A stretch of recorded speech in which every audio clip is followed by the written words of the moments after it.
India TV YouTube channel को subscribe करें और बेल आइकन दबाएं। आपने ब्रेक पर जाने से पहले उन्नाव की तस्वीरें देखी और अब आपको बिहार की राजधानी पटना लेकर चलते हैं, जहां बक्सर के बाद गंगा में तैरती लाशों से हड़कंप मचा हुआ था। पटना के गुलबी घाट पर गंगा में 2 तैरते शव फिर दिखे। एक लाश पीपीई किट में लिपटी हुई थी, जबकि दूसरी एक बच्चे की थी।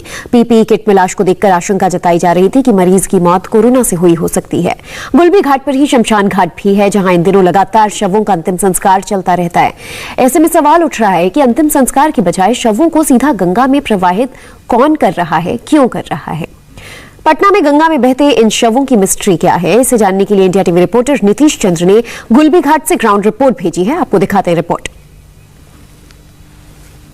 बक्सर के बाद अब पटना में गंगा नदी में तैरते हुए शव मिले हैं। 2 शव मिले हैं। हम इस वक्त पटना के गुलबी घाट पर हैं, जहां शवों का अंतिम संस्कार होता है। मेरे ठीक पीछे ये गुलबी घाट है और यहाँ देखिए गंगा नदी में 2 शव दिखाई दे रहे हैं। एक शव यहाँ ठीक हमारे सामने है और पीपी किट पहना हुआ दिख रहा है शव, यानी कोरोना का ये मरीज रहा होगा और यहाँ इसे फेंक दिया गया है।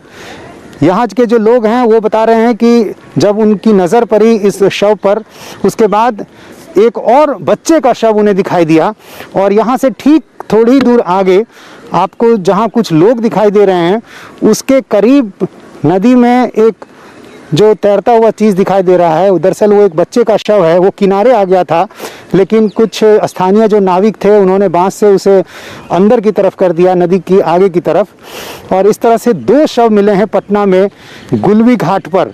जो स्थानीय लोग हैं ये बता रहे हैं कि कई लोग रात में इस तरह का काम करते हैं, लेकिन ये भी संभव है कि चूंकि शव यहाँ तैरता हुआ दिखाई दे रहा है और जो पीछे का हिस्सा है पटना, चूंकि गंगा नदी के किनारे बसा हुआ शहर है, तो एक बड़ी आबादी नदी के किनारे रहती है, तो ये भी संभव है कि कहीं दूसरी जगह फेंका गया हो और तैर कर यहाँ पहुँचा हो।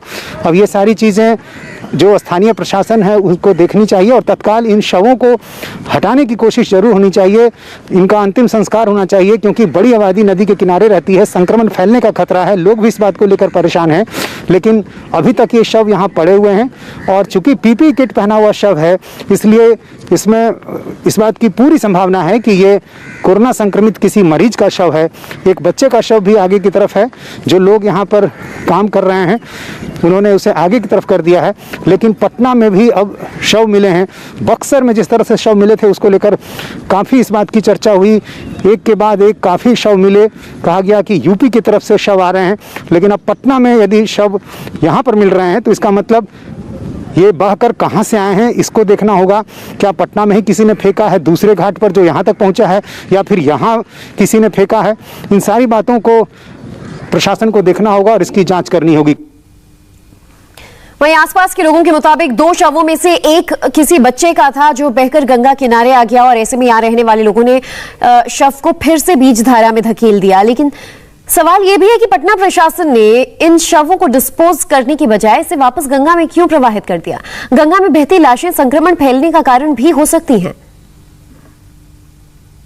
पटना में गुलबी घाट के किनारे गंगा नदी में शव दिखाई दे रहे हैं। आप देखिए ये गुलबी घाट है और यहाँ पर जो आपको सामने नाव दिखाई दे रही है, उस नाव के ठीक पास एक शव है वहाँ पर पड़ा हुआ।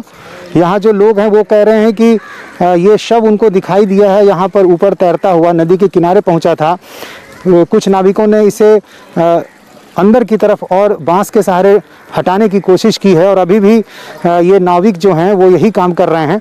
और इसी जगह से थोड़ी दूर आगे पर पीपी किट पहने हुए एक शव भी गंगा नदी में वहाँ पर तैर रहा है। तो इस तरह से पटना में भी 2 शव गंगा नदी में दिखाई दिए हैं। बक्सर में जिस तरह से पहली बार शवों के बहने की बात सामने आई थी, उसके बाद पटना में पहली बार 2 शव यहाँ पर गंगा नदी में दिखाई दे रहे हैं, जिनमें एक शव पीपी किट पहना हुआ है और दूसरा जो शव है वो यहाँ पर है। बताया जा रहा है किसी बच्चे का ये शव है और ये शव कहाँ से आया, क्या ये कोरोना पीड़ित था या नहीं था, इसकी जानकारी नहीं है। लेकिन चूंकि एक शव पीपी किट पहना हुआ है, इसलिए बहुत संभावना इस बात की है कि कोई कोरोना मरीज जिसकी मौत हुई, परिजनों ने उसे यहाँ पर फेंक दिया। और आप देखिए जो नाविक हैं वो उस शव को, चूंकि वो किनारे आ गया है और यहाँ पर काम चल रहा है यहाँ पर, इसलिए उसे नदी की आगे के हिस्से में बीच धारा में हटाने की कोशिश कर रहे हैं।